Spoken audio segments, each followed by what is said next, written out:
Welcome back to Women with a Call. Our goal is to speak with women about what God has done or what He's doing now in their lives. And in some cases, we will talk with them about what their expectations are for the future.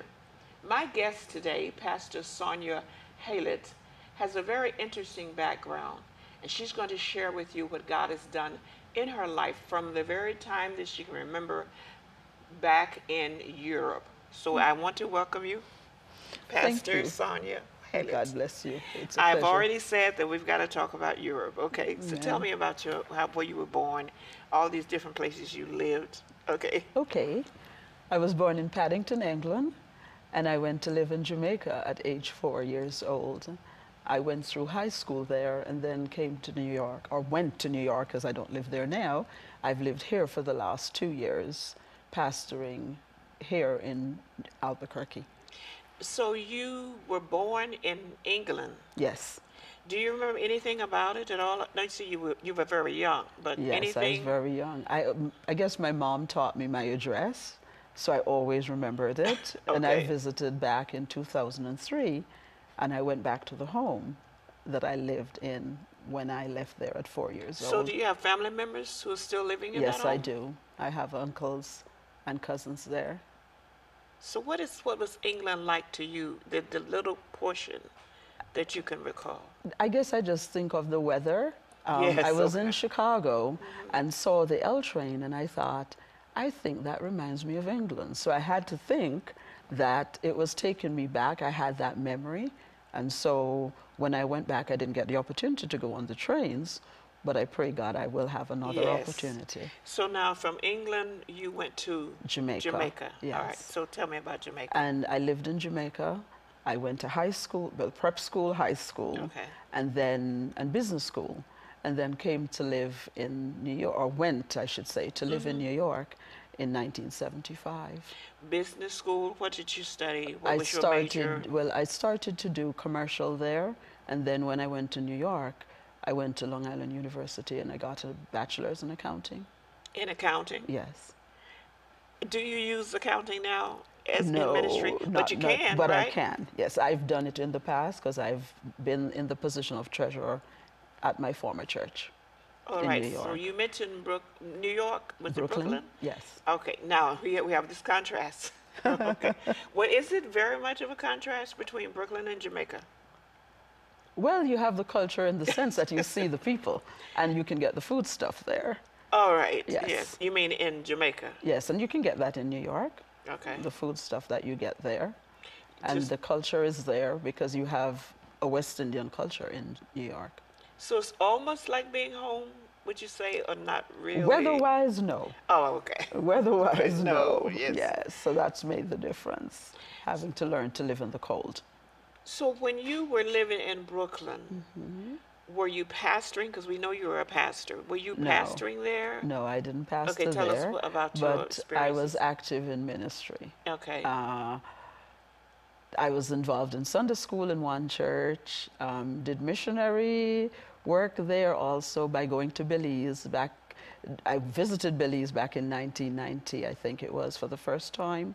And then I'd gone back on my own in 1999 when I distinctly heard the Lord say to go to Belize. You heard the Lord Yes, speak to you to go distinctly. to a nation? Yes, Now tell us about the hearing, because we know God speaks in different ways. yes. We know about the And that was audible. exactly what it Are you was. saying you heard him speak to you audibly? In a church You, service. I was sitting in really? church Okay. and I heard him say Belize so distinctly. And so I spoke to my pastor about going, and I went on 3 occasions. And you ministered there? Yes, I ministered at nights, and I did more or less vacation Bible school with the children in the days. Now you mentioned Sunday school, Correct. and now you're telling us about Vacation Vacation Bible Bible School. School. Now you're going to have to help us out. Okay. Okay.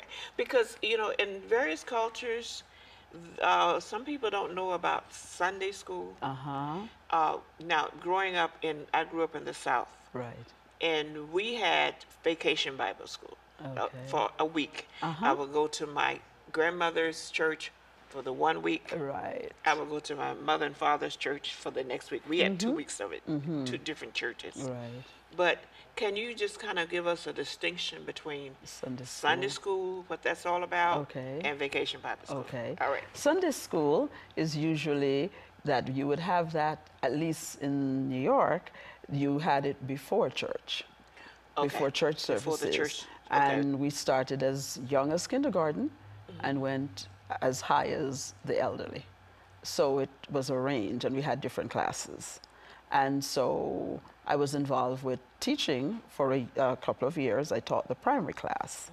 And then I'd left New York, went to Jersey to live, and then So moved you back. live in Jersey too? Yes, I've been around. Yes. And then so I came back to New York, and then I became the superintendent, which involves more from an administrative perspective and working with the teachers, but still being or encouraging them to do visitation, because visitation was so important as a part of our Sunday school. Oh, okay, so that was connected with the Sunday school Yes. project or curriculum, can you Right, say? it was part of, we required that teachers would visit homes, because that's when you get to know a parent and you see Yes. the child in their environment.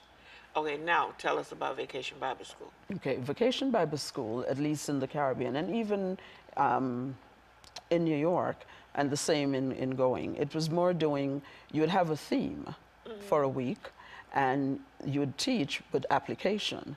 But at the same time, they'd also get to do arts and craft. They may learn to do dances.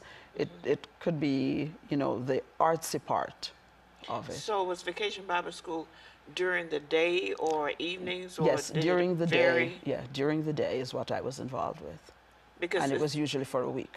Oh, okay. Because Uh-huh. I remember as a Yes. child, we went during the day. Right. From like 8 in the morning until noon. Correct. You know, Oh, they did it maybe All day? from, yes, maybe until about maybe 2 o'clock or there Oh, okay. around. Yes. Really? And then, but when I went to Belize, we did it maybe from 12 to about 5. Now, did you have a specific mission for Belize when you were first called to go there? I just That you can knew remember. that I heard the Lord say it. I got in touch with the contact that I had there, and I was allowed to minister at nights, which was a blessing, because Yes. that was like my first time doing Oh, that. all right. And then, but working with the children was my normal call. Uh-huh. That was what I felt my call was at that time. So, So you have understood a call to children, yes. but And, now... I must say this, I forgot this. I was involved with Child Evangelism Fellowship all right, also. so child evangelism Yes, so I is- got involved with them Okay. back in the 2000s. So, All right. Well, yes. that's good. And so Yes. when we come back from Okay. break, we want to discuss what you're doing now. Okay. You've been several places. Yes, I have. Okay, but we're going to talk about what you're doing now. Okay. And I'm just really interested too because you're an educator. Okay. That's one of my fortes. Thank you. So for those who don't know, again, they're watching Women with a Call. Amen. Amen? Amen. And I am the host, Dr. Elizabeth Harrison. Bless God. Okay. Bless So we'll be God. back shortly. Thank you.